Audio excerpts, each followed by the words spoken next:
And then we're going to reflect back to how it was in kind of March time in COVID times, how we've had to evolve to this new normal, and just make comments about what we're doing and where we're going, and then look ahead, because I know that's where we're all wanting to get to. And as I say, questions at the end. So a little bit about SPARN, the Scottish Paediatric and Adolescent Rheumatology Network. Our network is a managed clinical network working throughout Scotland. It was launched now 11 years ago, and just at the same time that SNAC kind of came into being. So we went hand in hand, basically, which was great. And the collaboration has been fantastic ever since. I put the website there because it is important, because when there's been COVID updates, we've been using our SPARN website to inform people about, what the chat is, and linking it with governmental advice and giving specific rheumatology advice, particularly when it was very confusing at the beginning. So it was a good way to share information. So SPARN is a managed clinical network, and what we've done since we started was establish clinical teams in each of the 14 health board areas in Scotland. And as many of you will know from across Scotland, each of you will have a network clinic to attend, where one of the rheumatologists will join in from time to time. As Sharon asked me, I work out in Clyde, occasionally go to Edinburgh, and also share with Tayside. And my other colleagues in paediatric rheumatology link with other clinicians across the country. And it's that way that we're able to provide fairly specialist care, yet let our families and young patients have care close to home. Of course, we have huge links with SNAC as part of our network. So moving to kind of the beginning, thinking back to, it feels a long time ago actually, but when COVID hit kind of in March, late February, March, we had a sense that it was coming. We didn't know quite what to expect. Certainly in pediatrics, it really felt like the calm before the storm. Adult colleagues were getting very busy in the hospitals, wards were filling up, intensive care.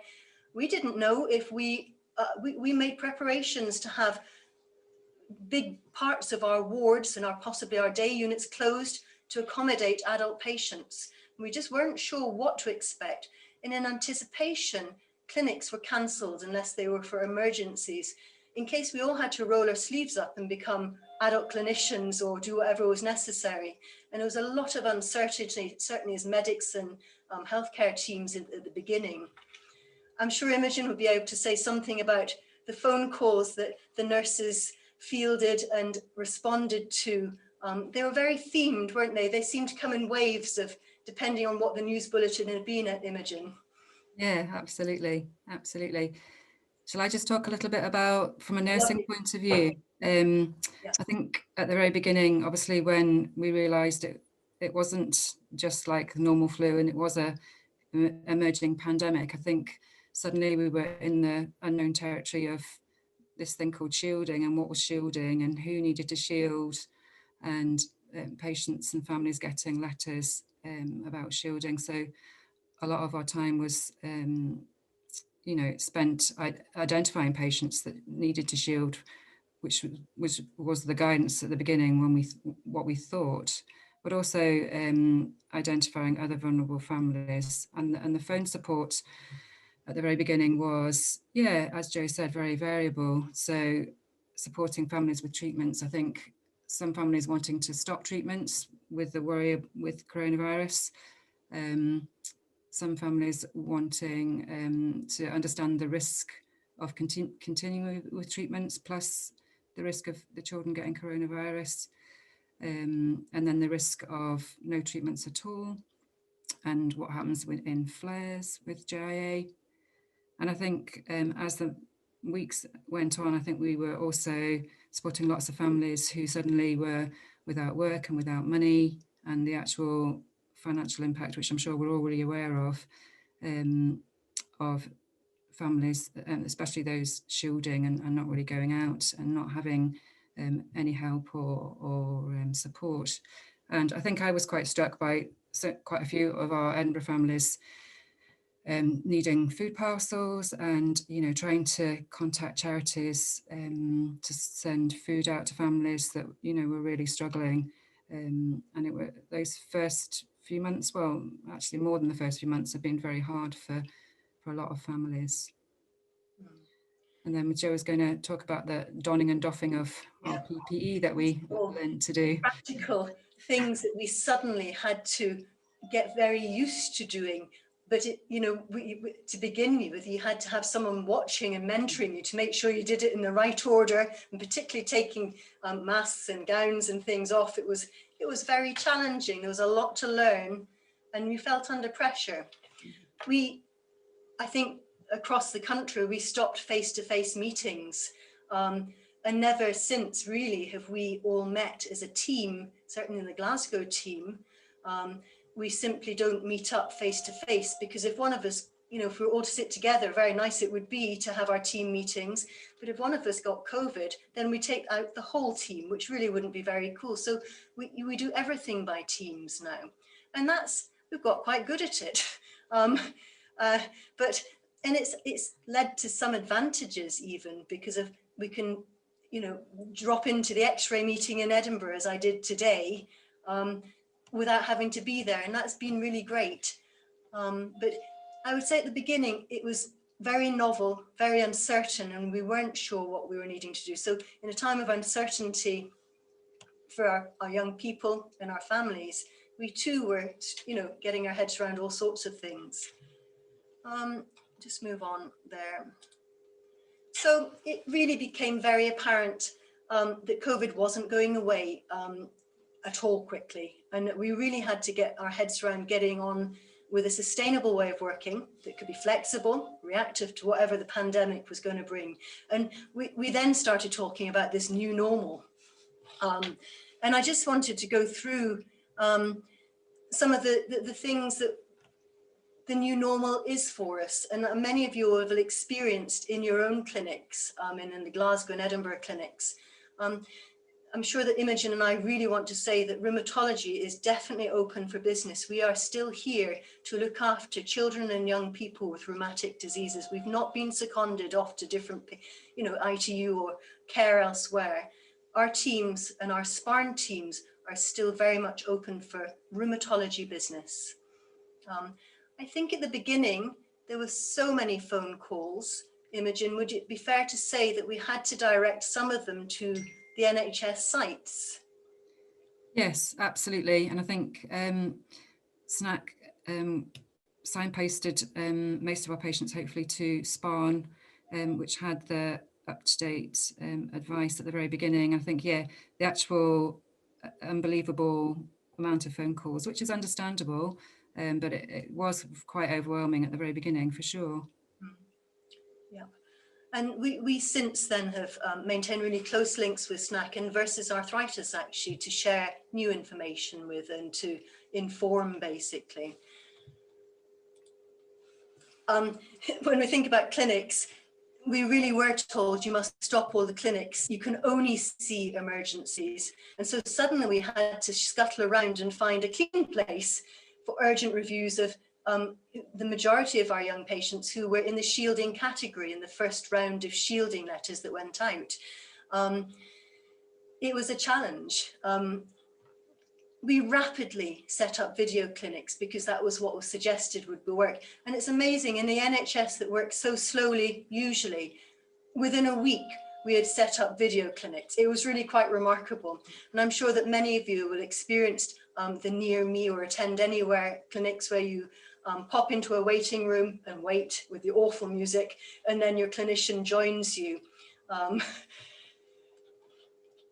Fortunately, I don't get the music, but what I see is it's been remarkable. It's been great in some ways. And I don't think we'll ever let go of video clinics because not everybody needs to come into hospital going forward. At the moment, this is my Attend Anywhere waiting room. And I can see, this is not live, this is a screenshot, but I've got waiting rooms for Edinburgh, for Glasgow, and for Tayside. where I can see patients. So I don't need to go to Dundee to see our patients in Dundee. I can link up with the local team and pop into a patient's consultation, which is brilliant. And that is a huge benefit.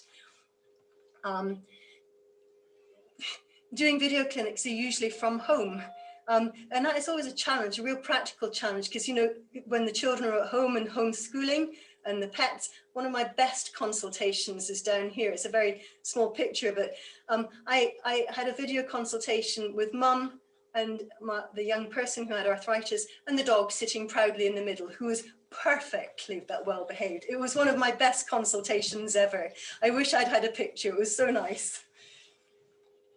So video brings technology challenges and awful music, but it is a good way of being able to see people, and seeing people face to face is reassuring. I'm sure Imogen could say a bit about the first bit here. Yeah, absolutely. Massive reorganisation, clinics changing on a practical point of view, just speaking from experience in Edinburgh, changing the clinic templates. Yeah, so patients were getting the near me appointments was a big challenge, but yeah, we managed it, I think, and hopefully no one has got lost in that transfer back, as we're trying to do a bit more face-to-face now. I think the clinical teams took on a huge administrative workload. So the nurses and the doctors went through our patient list and made sure that everybody was safe and would be seen either in a video clinic or face-to-face, and we allocated by priority and needs and needing blood tests and things. What that did mean is when we changed appointments, you got cancelled clinics, you got rescheduled clinics. It was so confusing, and I think that has been a real drawback, and we're really sorry for that. We hope, as we've set up templates, certainly in Glasgow, through all of next year, and in fact for the 5 years hence, on new templates, including video, that will calm down. But I think if you've got clinic questions, do get in touch with the team, because we don't want you to miss an appointment that's so valuable still at the moment. When it came to the face-to-faces, as we were around about June time allowed to start seeing more face-to-face patients, not just emergencies, we had to be very careful about making sure that our appointments were 30 minutes long, so we could clean in between time and get the wipes out for everything, and that we had one-way systems, so young patients would come in through the eye department and come along the corridor to us through rheumatology and then out another door, so never, you know, patients should cross over. So we've been really thoughtful and careful about that.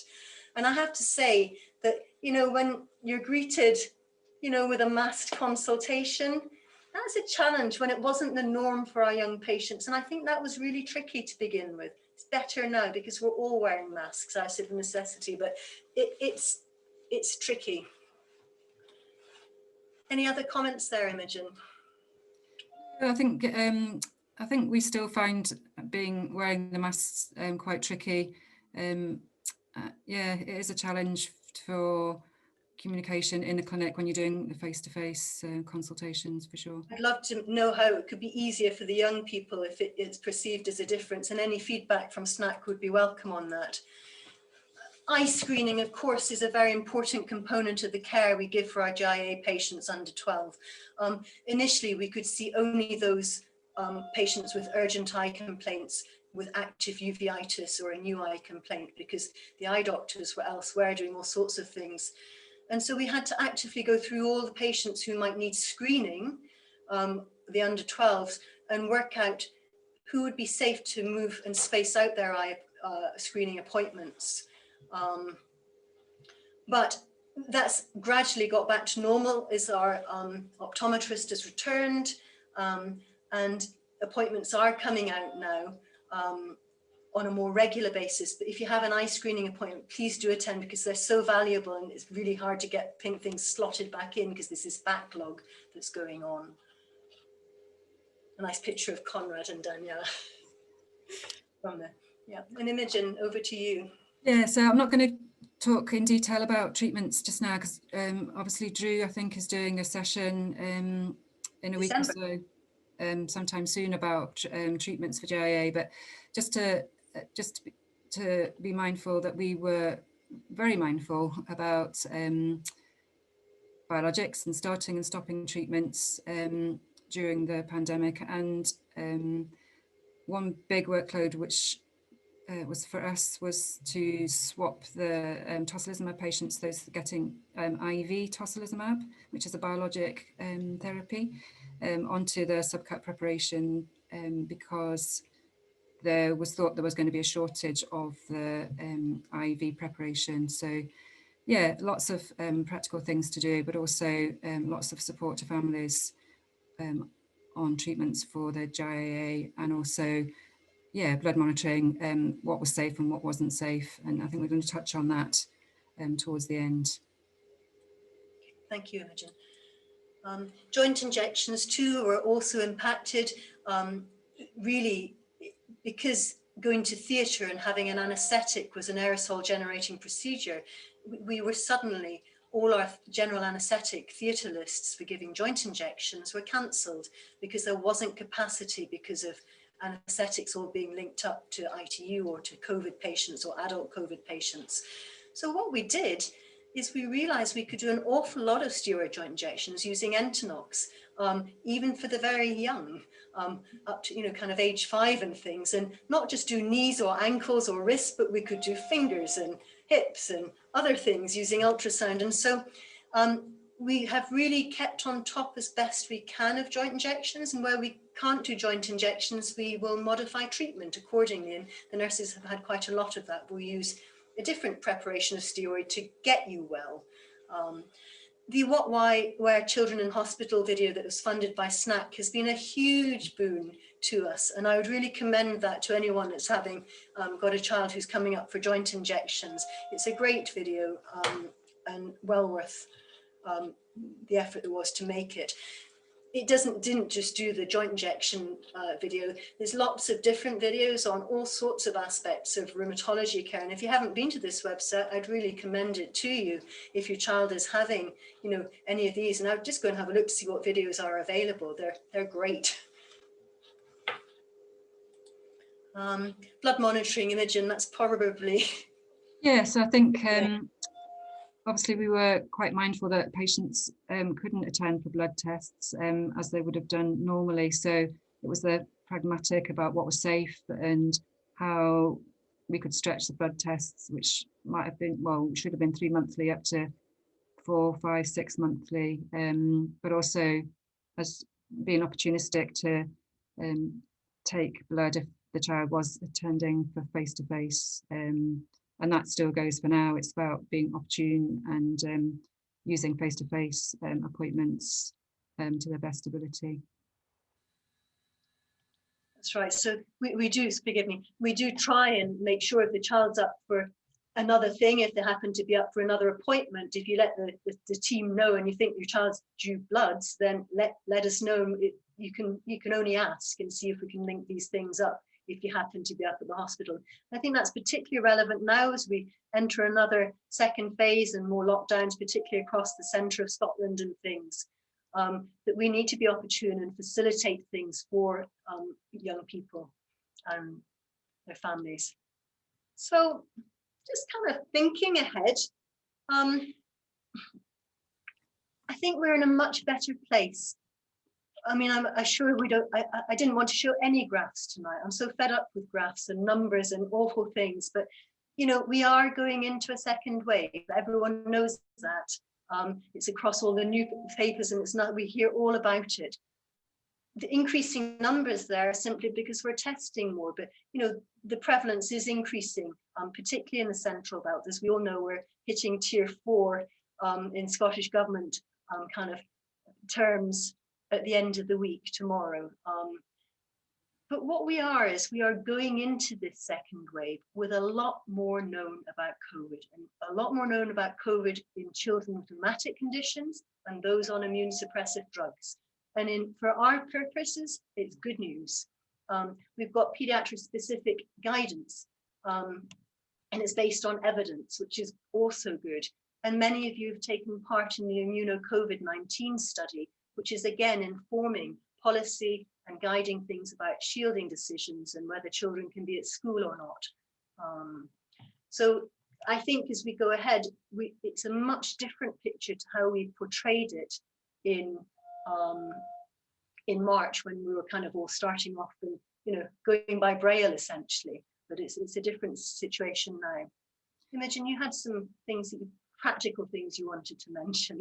Yeah, to just encourage everyone, if not already had, to attend for the flu vaccine this year, if practically is possible. I think the uptake has been much bigger this year than it ever has been, and I think the complication has been that every health board has kind of managed it very differently. But if you're not sure about how to access a flu vaccine, you can check in with your rheumatology nurse specialist. And hopefully, as you know, different lockdowns in different areas keep going, we still want to keep the communication going. And if you're needing any help at all, practical, you think it's a silly question or nothing silly, please call us and we will try and help you in any way we can. Yeah, thank you, Michelle. We would reflect that over in Glasgow. I wanted to just give you a wee update. It's about a study that many of you may be taking part in with your young person. Immuno-COVID-19 was offered to all young people and families on immune suppressive treatment with rheumatic or other conditions. And this is a study that's run out of Southampton that local teams contacted the patient groups. And there's now over, the study's closed to recruitment, but there's over 1,100 children and young people consented. And what they are doing is getting a weekly email. They're on week 34 of weekly emails of reporting. And so the study got up and running. The first wave was kind of settling down, but it's becoming more and more important as our numbers increase, is to keep going with those weekly reports for those that you might be flagging with, sending things in. There's a new arm possibly coming on for this study. They may have permission, they're seeking permission to get serology tests to see if young people have had COVID or have had COVID, you know, despite the symptoms they're reporting and things. And so it's going to be valuable information, and it's going to be information about young people on immune suppressants and things like that, and immune modulating treatment. So for those that you were able to take part in your centre, thanks for taking part. It really helps us in this fight against coronavirus, with you guys doing your bit. I know this is going to be a burning question for everybody, and I specifically put it in because I think it's important that we do address this. As the second wave really is underway, and in Scotland, we've got these COVID protection levels, 5 in total from 0 to 4, and many of us tipping into 4 on Friday. What does that actually mean for, you know, your families, but also particularly the young people with JIA and things? So, as I say, it is different this time. And I'm going to just click forward off there, because this is the key message. The shielding guidance has changed based on evidence, because we've got no evidence that children and young people with rheumatological or inflammatory eye problems are going to be more likely to be infected with COVID-19 than those without. And even if young people are getting COVID, it's not more unwell than those who are not on a rheumatic condition or on an immune modulating treatment. So the advice from the College of Pediatrics and Child Health is that patients should attend school in accordance with government guidance. Okay, so that's a big question for everybody, and that is the most current and up-to-date advice. I think individual teams will have identified a very small number only of patients who are higher risk and should shield like you all had to do previously. But we will have let health boards know so that they get an appropriate shielding letter. And you know, we will have spoken to those patients individually if we feel they should be shielding for whatever reason, whether it be their condition for recent steroid treatment, which is the most likely reason for needing to shield at high dose for a long time.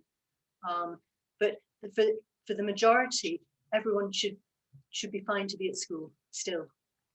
And I know what a huge thing it was.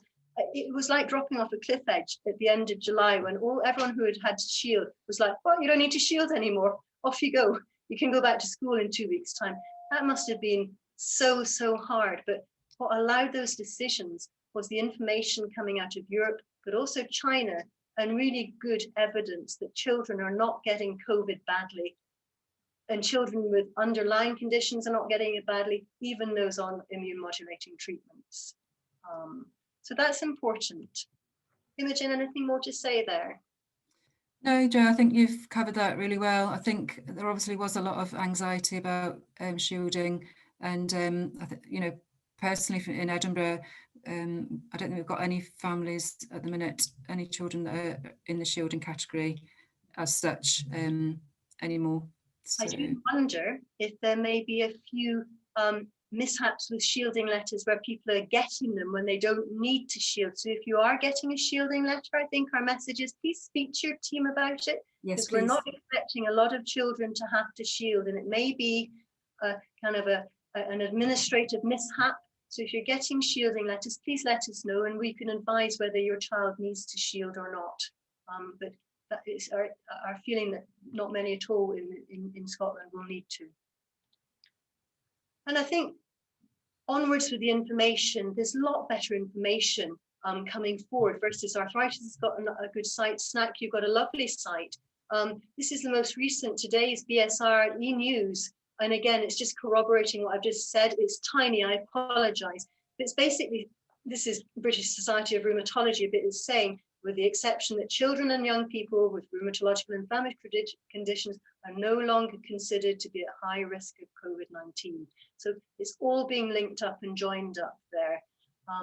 But that's all very grown up and things. And I find this very unpalatable, and certainly our young people are going to. So if the young want to know more, this is a great website, the Young Scot website. And I would highly recommend linking to it and getting on there, because there's really good pieces that are young people friendly here, with different topics, things about the Test and Protect Act, and jargon buster, getting to school, how to apply the facts kind of things. And if young people are interested and want to know more, then this is a really good website that I would commend to them.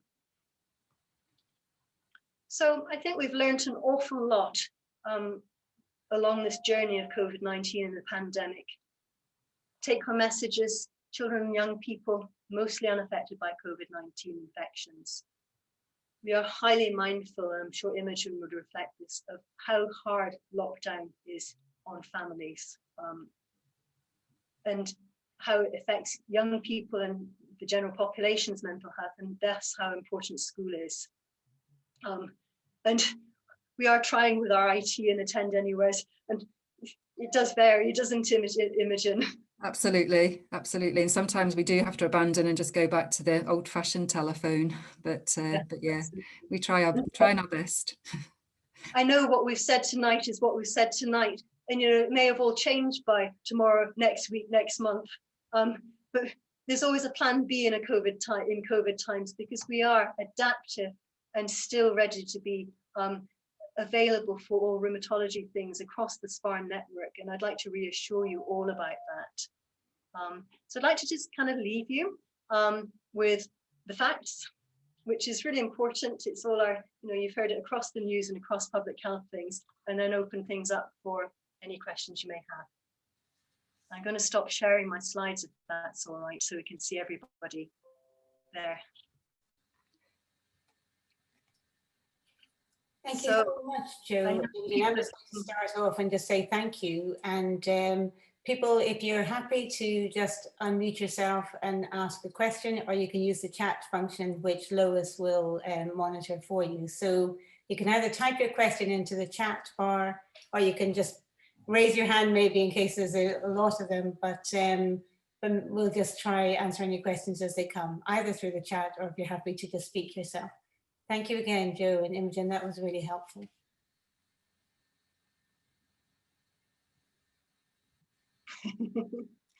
Lindsay. I say it's really nice to see lots of familiar faces here. It's great. Thank you for joining tonight.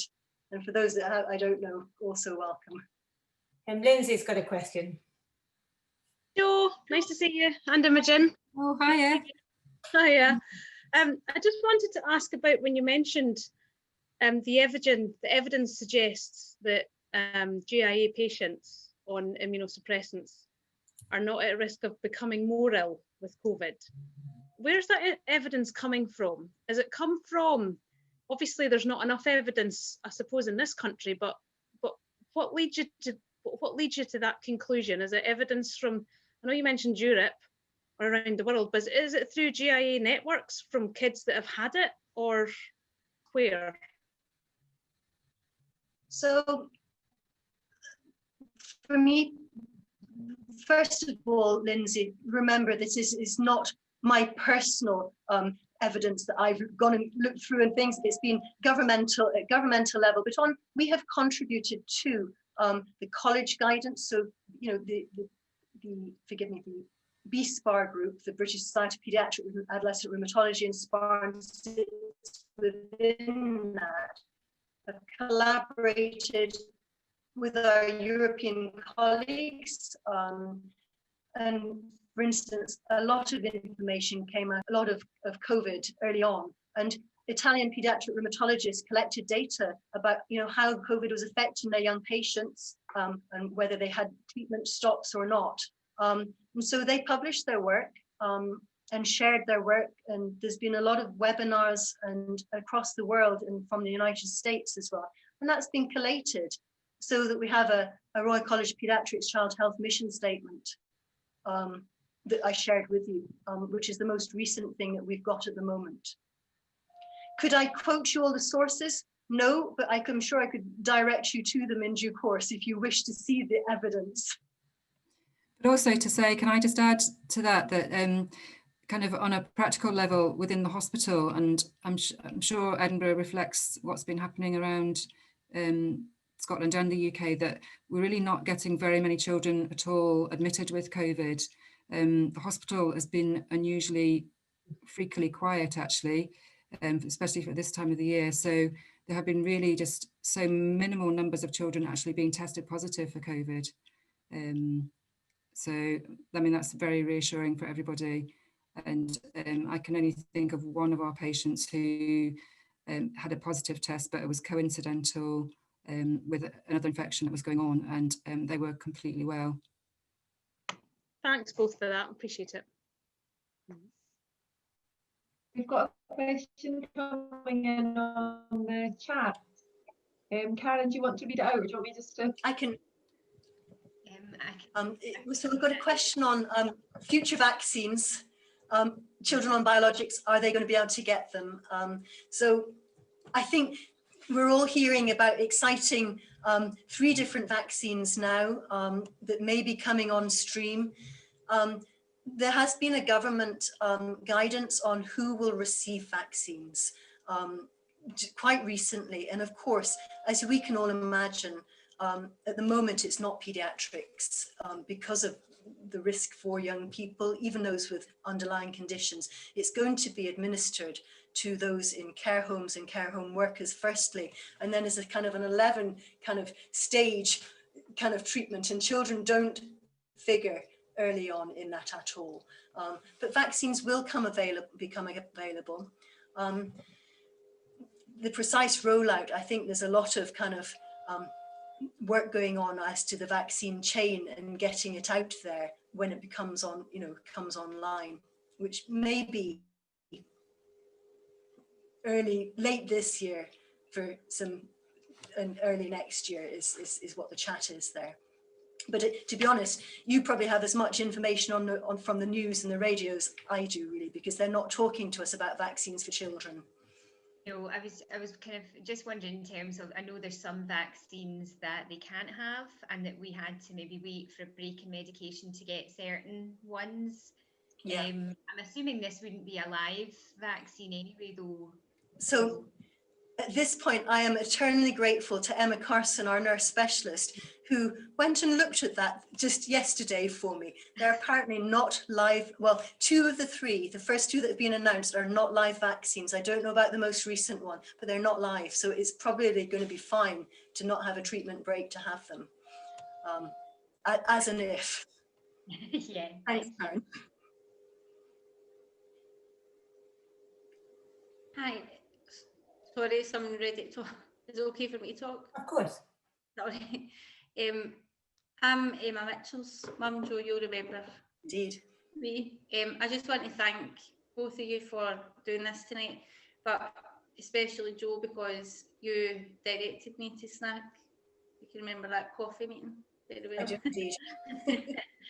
So when you were saying about you didn't know if you were going to have to be taken to other wards and help with adult situations and things, and thankfully our children's ward was the same nurses, the same faces, and although the masks were on, the nurses, Emma was she was comfortable going in because it was strange people and that kind of thing. It's not, I'm not wanting to ask any questions, I'm just going to say that I think that was a benefit for her, because even though the masks are there, the nurses are still the same, the treatment and everything is just normal for her, and previous to what she was like before.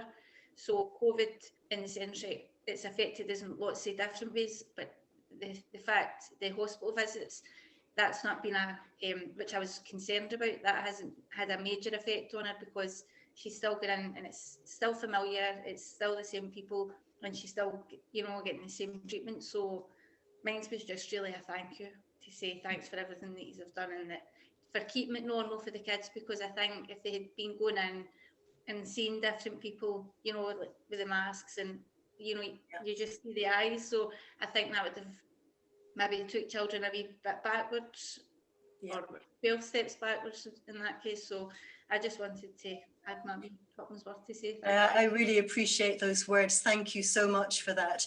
It makes it worthwhile for all of the, for our work. It's why we do it, isn't it, Imogen? Absolutely. Thank you. Thank you. Joe, I'm just going to bring up something that's been brought up in the chat before, not tonight, but it's great. I think the video consultations, apart from anything else, are great for avoiding traffic and parking, and it saves a lot of time and everything else. How do you work out then who physically needs an examination? Do you have a consultation, and then if the child has got a sore joint, do you then arrange to examine them? How do you make those decisions? Because, as Imogen will attest to, we have been through our whole clinic lists for, every single clinic list, and looked at each patient individually to say, well, they've been well, maybe we could see them by video this time. And what we've done is we've used video as triage. We can actually examine really well, because as you know, our young patients are really well, see when we ask them to say they're, and do this and put their hands, they know what to do. So it's really easy to examine them most often. And if the video quality is adequate, then you can see an awful lot by looking without laying hands on. So, and you can work out if you've got a swollen joint and need to get them up to have treatment. On the odd occasion where you can't work out what's going on, then maybe less than 1 in 10 consultations, you might invite them up to the hospital, but that's 9 less people that are having to come, to a potentially higher risk place and travel and etc. So it works for many, but not all consultations. And we're the first ones to say, oh, I think, please, could you come in? I can't quite work this out. And that's also possible. That's really helpful and reassuring to know that. And as you said, they all know how to do this. Well, they do. They know how to do it. Well, everyone can do it now. We're all trained in how to do PGAL's examination, which is great. And perhaps for the people of young families that have had less experience of coming to clinic with JIA, we need to post the PGAL's DVD on how to do a PGAL's examination, so we can teach everyone to do it. Self-PGALs might be the way to go forward. PGAL stands for Pediatric Gait, Arms, Legs, Spine, which is a system. It's what you see us doing these maneuvers in clinic to examine joints. And there's a video on how to do it as well. So maybe we should post it. Maybe, yeah. There's some nice thanks, but I don't know if there's any more questions. But Lois, I'm assuming that you're keeping an eye on the chat. I was just going to ask as well, given, this is probably a more general question, but given the impact now of technology on some of the NHS consultations, and the fact that some treatments have maybe changed and you're finding it's almost better to do it this way and save travel, do you think there will be a massive shift back to what used to be our normal once the vaccine's rolled out? Or do you think there's maybe more efficient ways that things could be done now? Imogen, do you have a feeling there?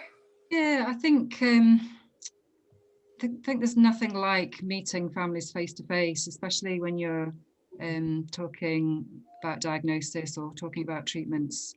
I still think it's not as easy to do that over a video consult, but yeah, I think we've realised that perhaps some families don't need to come to hospital quite so often, and some things definitely can be done reasonably well over the video chat. I think I'm doing a little bit of adolescent ready steady go stuff, for example, using the video calls, and that's quite nice. I think the young adults are feeling a little bit more relaxed in their own homes, and as Jo said, you get to meet a few of the dogs and cats and all sorts of animals that live as well in the family home. So yeah, but I think we are still keen, and we still definitely, you know, especially for hard chats about diagnosis, it's much nicer for everybody concerned to do that face to face if we can. So a mixture. I would also say on the terms of video, it has been, the Attend Anywhere system is quite clever. You can have mum and child or dad and child in one place, mum at work, linking in, and the local physio who might be up in Oban, for instance, also dialing in. You can join all of that together and have all of those people in the same room. And so that has to be good to link things up. And so there are some real positives about using Near Me or Attend Anywhere, you know, that we wouldn't have had before, that would just not have happened. So I don't see us going back on that, Lois. It's a great question. And I think its functionality will extend and we'll all get better at doing it. But as Imogen says, face-to-face is great too.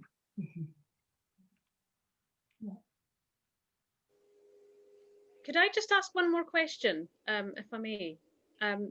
So is there any, the kids that are on the immunosuppressants, is there any possibility that they might have any additional layers of protection given what the drugs do to their functioning, as opposed to what COVID, you know, has that inflammatory reaction, and we are kind of dampening that down in our children. Is there any truth in that extra layer of protection that the kids actually might have? Sorry, I've not maybe said that very well. Lindsay, I just get me right. Are you saying that because they're on immune modulating treatments, they're less likely to kick off an inflammatory reaction to COVID? Yes. Okay, so that's really interesting. What we didn't talk about is what we've been seeing a little bit of in the hospitals is children 3 or 4 weeks after having had COVID, sometimes asymptomatically, are creating an unusual immune response to it and becoming quite poorly with it. Now, this is really, really uncommon, and it's not in children who are on immune modulating treatment. So that's a really important point that you just made. We're not seeing it in our patient group. They're just children that have been unlucky to have an unusual response to COVID. And that condition is called PIMS-TS, a post-inflammatory syndrome associated with COVID. And interestingly, we are using some of our immune modulating treatments, such as tocilizumab or such as anakinra, and steroids to treat these patients. So I think the immune system is incredibly important. Whether it conveys to your children on treatment a benefit, I actually don't know that, and I don't know of evidence to support that. But yeah, it's certain that in adult patients, they're using tocilizumab and anakinra and immune modulation steroids to help people get better quicker, particularly the very sick patients. So yes, I think it's fascinating. More will come out about that. Great question. We've got a question coming through in the chat, Joe, about any signs of long COVID in children that are now coming through for adults. Or are there any signs? I haven't heard of it, or haven't come across any young people presenting with long COVID symptoms. It's not to say it won't happen, but I'm not aware that we're seeing a lot of that. And I think that reflects that young people, they're certainly getting COVID, but they're not getting COVID badly. Mostly it's asymptomatic and it's mild symptoms. Whether it will become apparent in due course, we'll need to be alert to it, but I'm not aware of it at the current time, Lois. But again, thank you. It's a good question.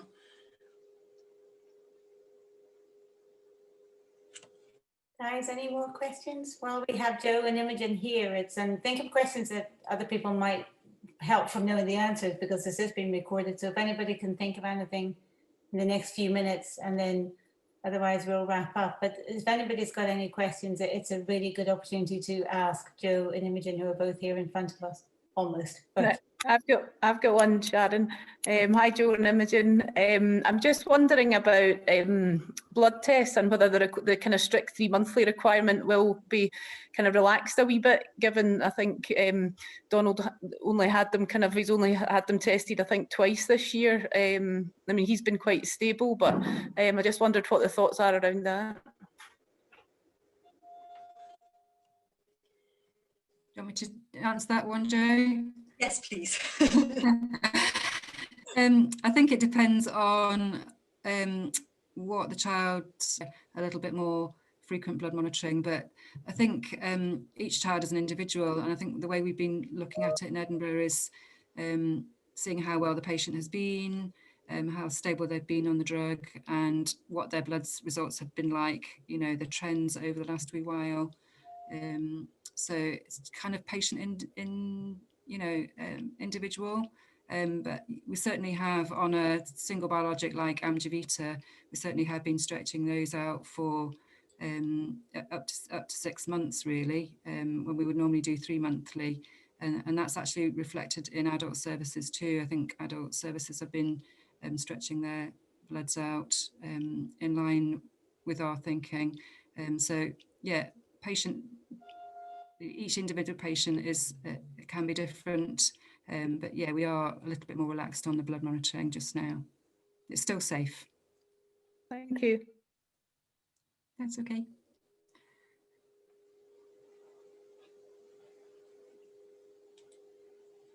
any other questions?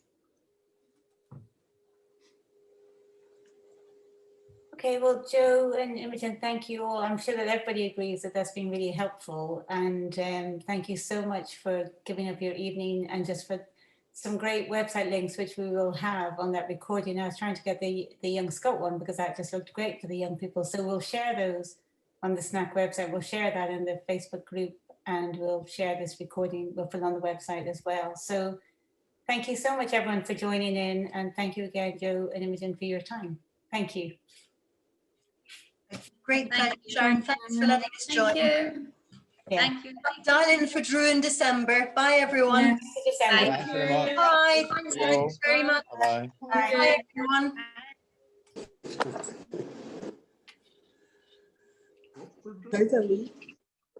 I'm ending it for all. Okay, bye, everyone.